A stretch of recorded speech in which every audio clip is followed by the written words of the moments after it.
Hi, this is Christine Hanlon from the University of Central Florida, here to talk to you about Zoom and how to manage participants and make some rooms for them.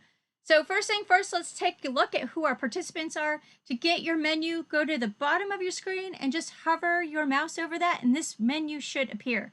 If it's not showing up at the bottom, look at the top. Sometimes they have them on the top of the screen. So I'm going to click on Manage Participants, and I will see all of my participants. And then sometimes you might want a situation where you're putting people in smaller groups. So in one way that I do that is when I do speech workshops and speech coach meetings during my public speaking course. So in my public speaking course, I have a speech coach who is an undergraduate student who is working really closely with the students, and I want them to coach the students with certain activities, and they talk about very specific goals that they have for the next speech. But I also want to talk to a different group of my students, myself, and look at their outlines and help them to improve their speeches. So we're all doing this synchronously. We're all doing it at the same time. We're all doing it via Zoom. And so the way that we do this is we create rooms. And so you can create a virtual room in Zoom just by clicking on your menu down at the bottom on the More. So there's 3 dots on the side there, and it says More. Click on that, and then click on Breakout Rooms. Now you can make lots of different rooms. I don't know what the maximum is, but you can, this one I'm going to say I'm going to make 5 participants. And so there are lots of different ways that you can do this. You could have them automatically sorted into the rooms. You could have them,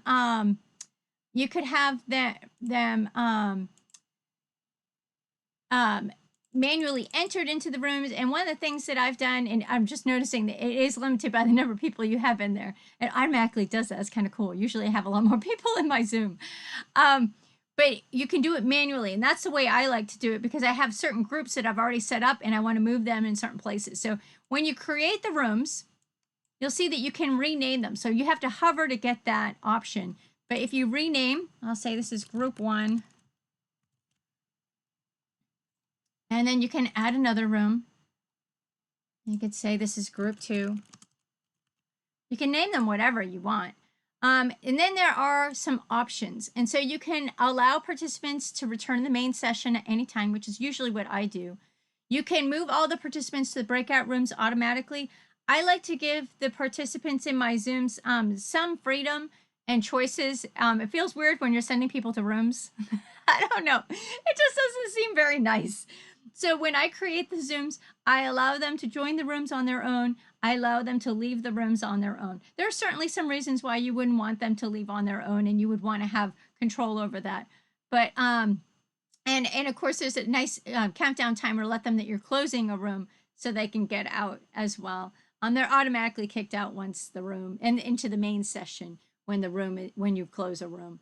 So those are some options that you have.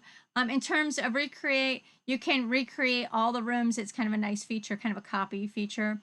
And then you can assign. So I'm going to, like I said, I chose to manually add people to my rooms. So I'm going to assign. And then you just click on the people to put them into the rooms. Actually, I'm going to take this one and I'm going to go here. Because Mr. iPad is me. That's my iPad that's sitting right next to me. So I'll go ahead and I'll use that. I'm going to open all rooms. And so from my iPad, I have a little screen here. See it well. Oh, let me see if I can get this better. There we go. And it gives me a message. You can't see it from there. But it says the host is inviting you to join breakout room number 2. So I'm going to go ahead and I'm going to join it. And then it gives you options to share your audio, to share your video, to leave the room. It tells you about the participants who are in the room. It allows you to share content, and it allows you to do a lot of other options while you're in the room. But it gives people another opportunity to work in Zoom and work in smaller groups. So rather than having to create 3 different Zoom meetings for 3 different groups, what you could do is you could all join together, and this is what I do for my classes, is we all join together in the beginning. I have an overall message for everyone. I welcome them to the class, and then I put them in the different rooms based on which group and which speech coach they're working with at the time. And then I bring them back at the end and I do overall summary message at the end. It works fantastic. I was really worried about how it would work at first, but it worked great. And the first time we used it, and you can bring them back too. So if you want to go ahead to your breakout rooms and you can close all the rooms and it will send everybody back. So it gives them a minute to get back. They can manually do that on their own. But anyways, the first time I did breakout rooms was for a thesis. And, with a thesis defense, usually, traditionally, in face-to-face defenses, you kick somebody out of the room. Like you ask them to leave so the committee can deliberate and decide if they pass their defense or not. But with Zoom, you can do that too. You just create a room, you put them in it, and then you invite them back when you are ready. So it's a really interesting feature that we have in Zoom. So yes, you can defend your thesis in Zoom and it can all work out in the end.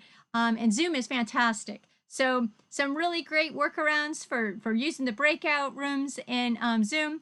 And I hope you have a great day and I hope you have a fantastic experience Zooming.